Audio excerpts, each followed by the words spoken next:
Hi, everyone, and welcome. On today's program, I'm joined by the outstanding journalist, Glenn Greenwald, to discuss the criminalization of free speech, as well as the deterioration of the rule of law. And I guess over the past 2 decades, we have a bit of an unfortunate or dangerous trend from the war on terror, Russiagate, hate speech against vulnerable minorities, and now apparently the fight against anti-Semitism, which appears to be a code word for protecting Israel.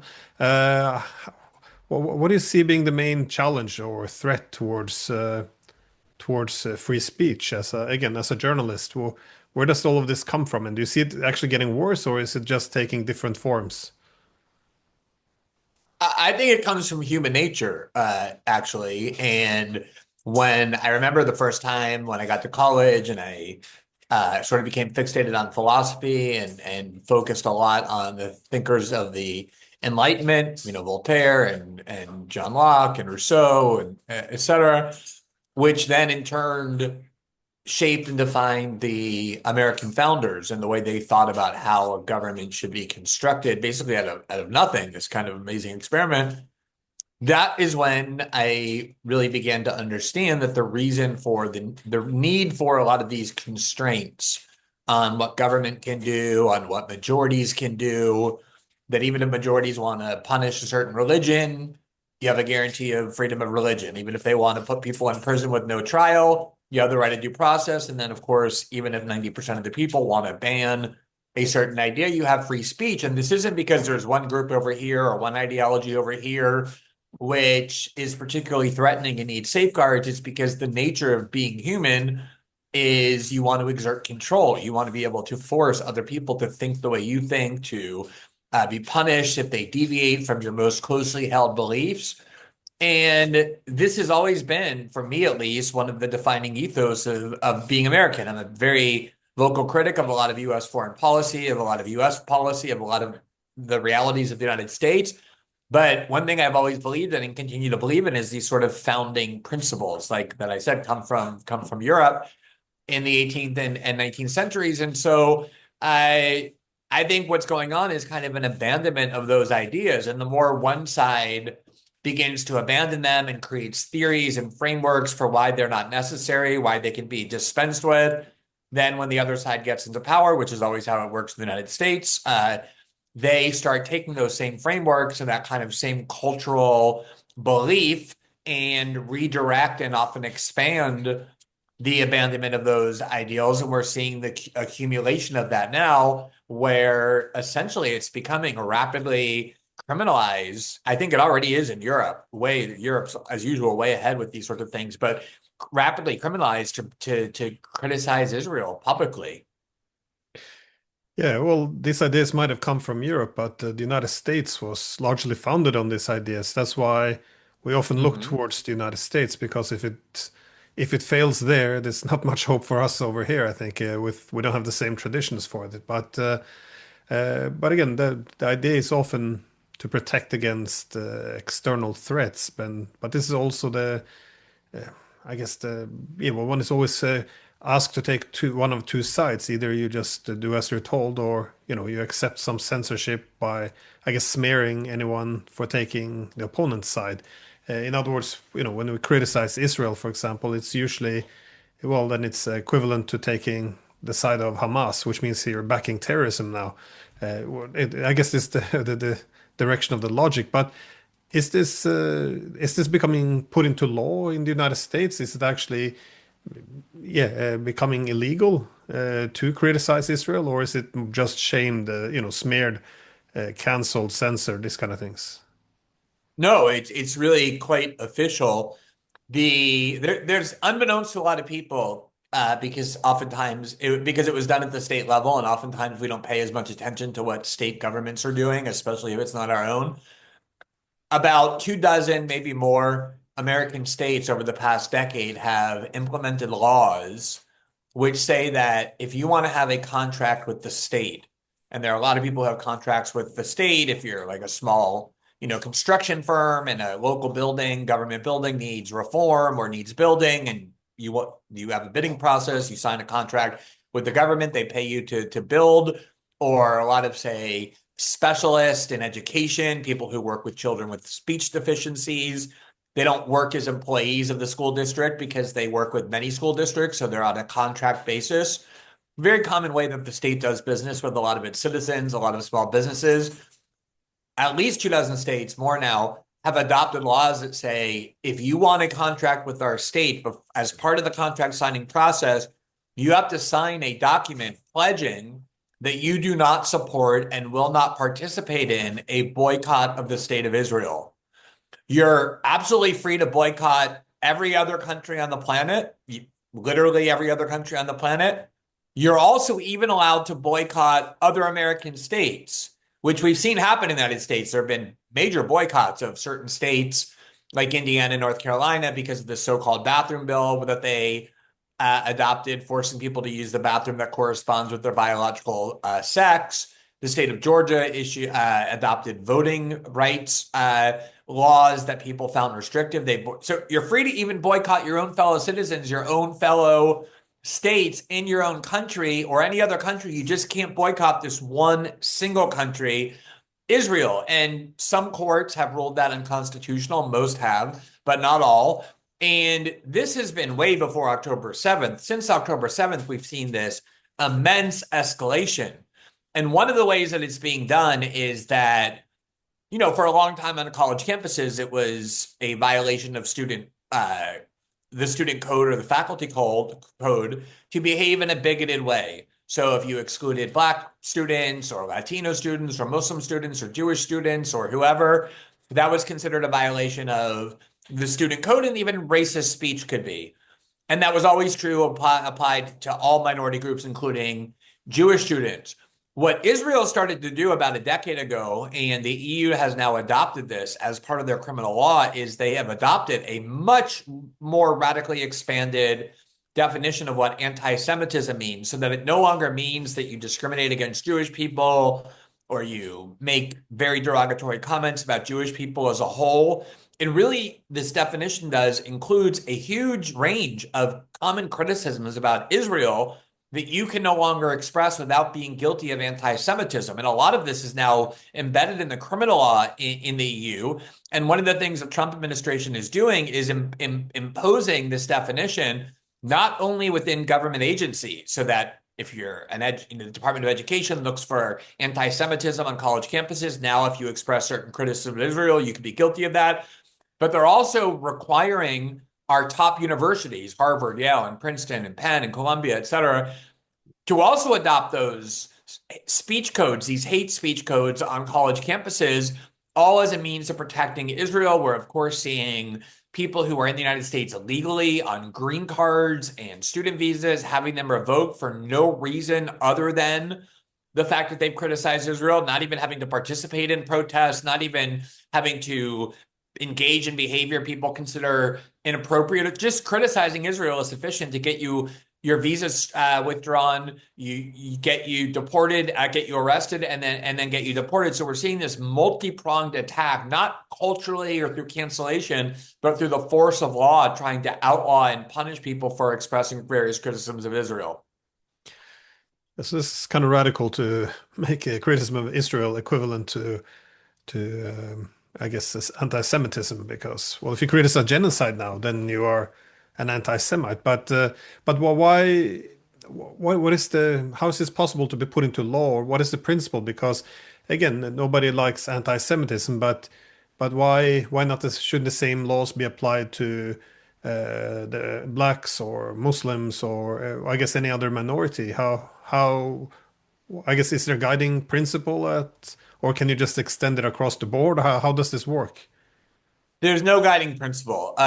Basically, what's so ironic about all of this is that the political movement associated with Donald Trump, with the American right, with conservatism in the United States, has been on a crusade for 10 years, waving the banner of free speech, complaining about programs that are designed to protect marginalized minority groups, victim groups, by instituting speech codes at colleges or banning certain speakers from appearing on the grounds that it makes them uncomfortable. This has been a great source of mockery and anger on the American right for a decade. And then soon as President Trump gets into office, helped in large part by massive donations from people who say that their primary cause is Israel, and making sure the US government stays loyal to Israel, you see exactly these same tactics, this victimhood narrative that somehow Black people and Muslims and Latinos or LGBTs, these are not real victim groups. The only real victim group is American Jews.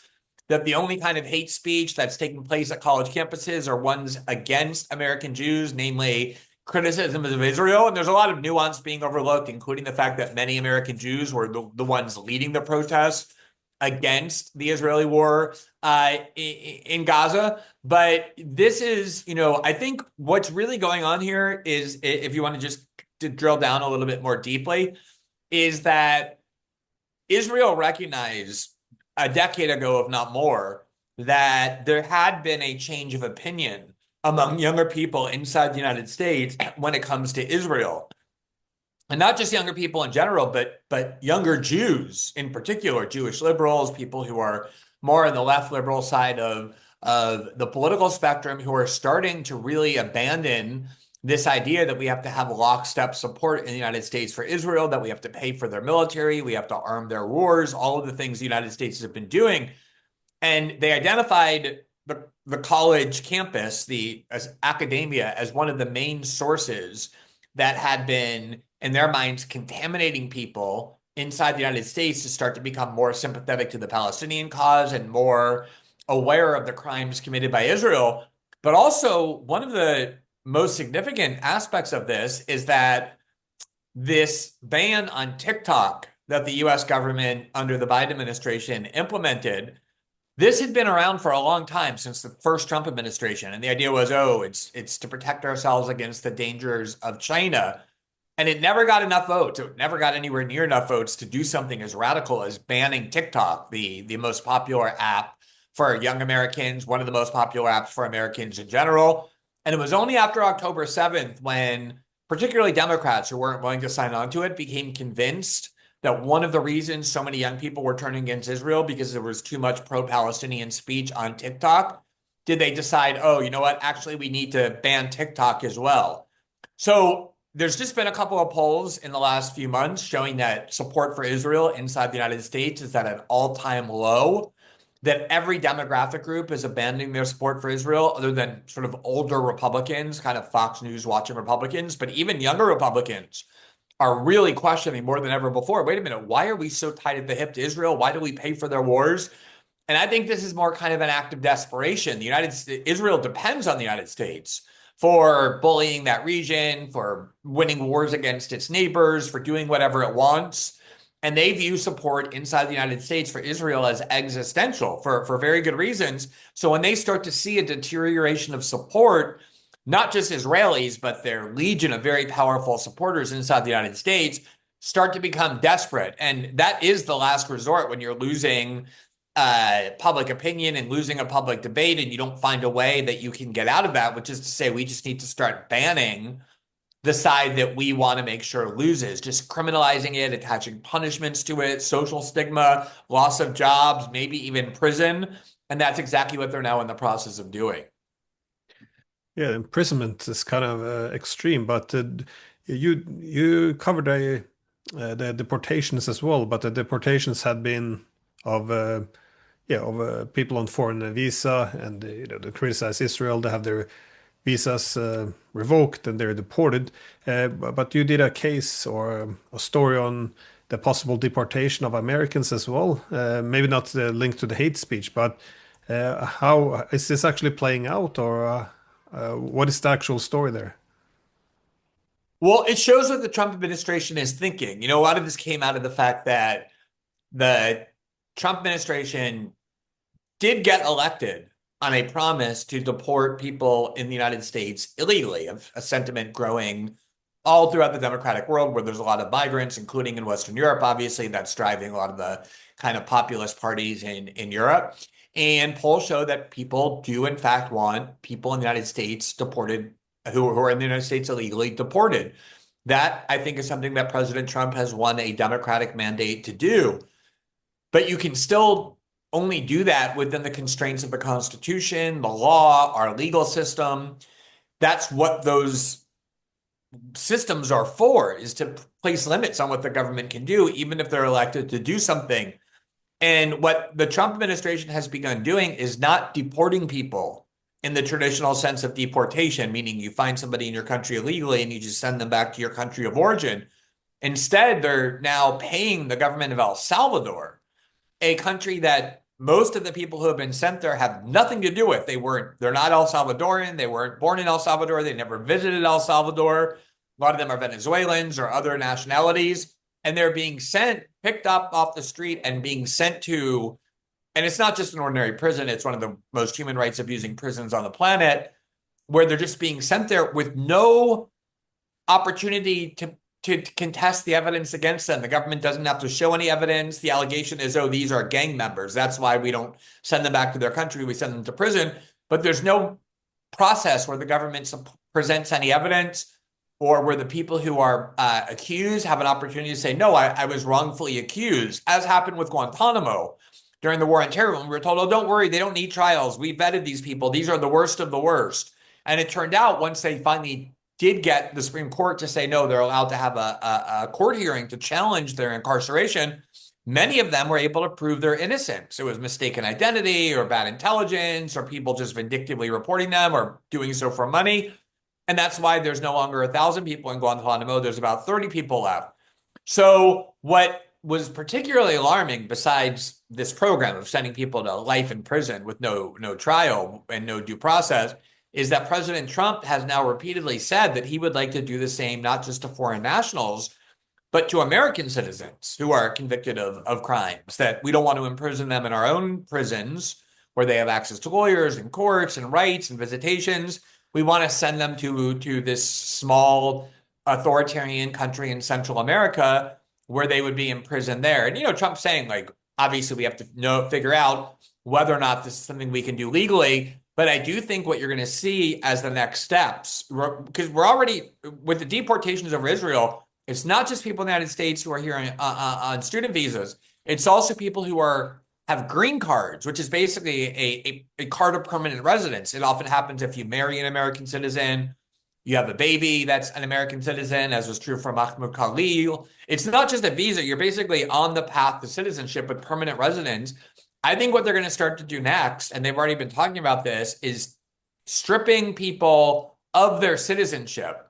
People who came to the United States, who weren't born in the United States, who earned citizenship, someone like Elon Musk or Donald Trump's wife, they weren't born in the United States, they weren't US citizens, they became citizens through the naturalization process. I think they're going to start to go the next step and say, oh, look, these people who participated in the protests, yes, they're citizens, but they obtained their citizenship deceitfully because they didn't tell us at the time about their sympathy for terrorist groups. And then you have Trump already talking about sending actual American citizens to El Salvador to be in these dungeons. You really see not just the dangers we're already seeing, but the future dangers that can be much worse.